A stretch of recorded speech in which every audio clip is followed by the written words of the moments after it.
Aujourd'hui, j'aimerais bien aborder la différence entre les charges de la comptabilité analytique et les charges de la comptabilité générale. C'est quoi la différence entre les deux types de charges?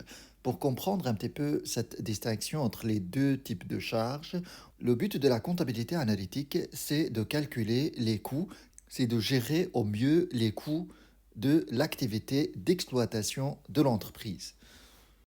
Pour trouver les charges de la comptabilité analytique, on se réfère à la comptabilité générale.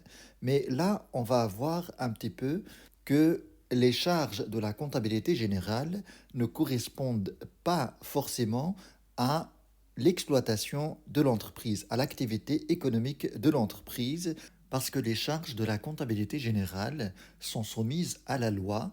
On n'a pas la liberté totale d'intégrer les charges qu'on veut en comptabilité générale. Et en même temps, on peut trouver d'autres charges qui ne sont pas prises en compte dans la comptabilité générale, mais qui sont liées véritablement à la gestion et à l'activité économique de l'entreprise.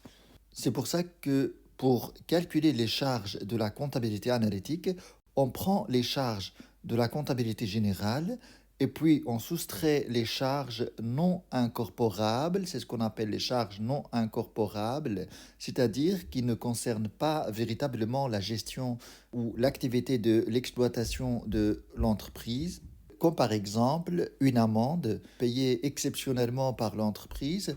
Ça n'a rien à voir avec l'activité économique de l'entreprise. Donc, on retire des charges de la comptabilité générale, tout ce qui est charges exceptionnelles, parce que ça ne concerne pas spécialement l'activité d'exploitation de l'entreprise. Et puis, on retire l'impôt sur le bénéfice, ça n'a rien à voir avec la gestion des coûts. Et puis, on peut retirer également des participations des salariés. Qu'est-ce que ça veut dire des participations des salariés? Quand l'entreprise réalise des bénéfices, l'entreprise fait des parts de ce bénéfice avec les salariés. Et puis on peut ajouter par exemple quelques dotations aux amortissements qui ne sont pas considérés comme véritablement des charges au niveau de la comptabilité analytique, etc. Et puis, une fois qu'on retire ces charges appelées charges non incorporables, qu'on ne peut pas incorporer aux charges de la comptabilité analytique, on va ajouter au même temps des charges dites supplétives. C'est des charges qui ne se trouvent pas dans les charges de la comptabilité générale, mais qu'on va ajouter quand même parce que ces charges sont considérées comme importantes par rapport à la gestion de l'entreprise. Alors, de quoi il s'agit spécialement? Vous avez la distinction entre une entreprise individuelle et une société. Dans le cas d'une société, le gérant, celui qui s'occupe de la gestion de l'entreprise, son salaire est comptabilisé comme charge. Mais dans le cas d'une entreprise individuelle, puisqu'on ne distingue pas dans ce cas entre la personne qui gère l'entreprise, qui est l'indépendant, et son entreprise, il n'y a pas de séparation de patrimoine, alors l'indépendant, quand elle prélève une somme d'argent de son capital, eh bien ce prélèvement n'est pas considéré comme une charge, puisque tout ce que possède l'indépendant appartient à son entreprise individuelle.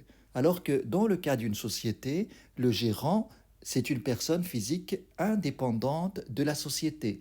Quand la société paye ce gérant, c'est une charge. Alors que dans le cas de l'entreprise individuelle, il n'y a pas de séparation entre la personne physique qui est l'indépendant et son entreprise individuelle. Eh bien, dans la comptabilité analytique, par exemple, ces prélèvements vont être considérés comme des charges.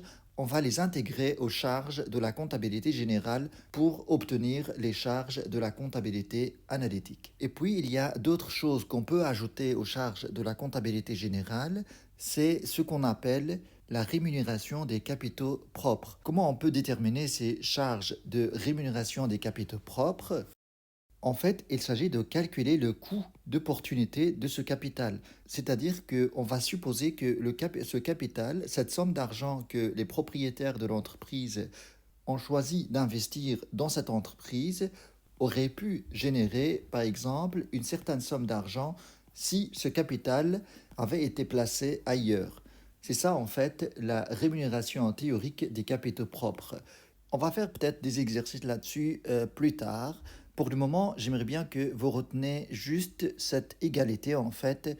Pour calculer les charges de la comptabilité analytique, on va partir des charges de la comptabilité générale, on va soustraire toutes les charges non incorporables, avec un S ici, et on va ajouter les charges supplitives, d'autres charges qui ne sont pas déjà ici.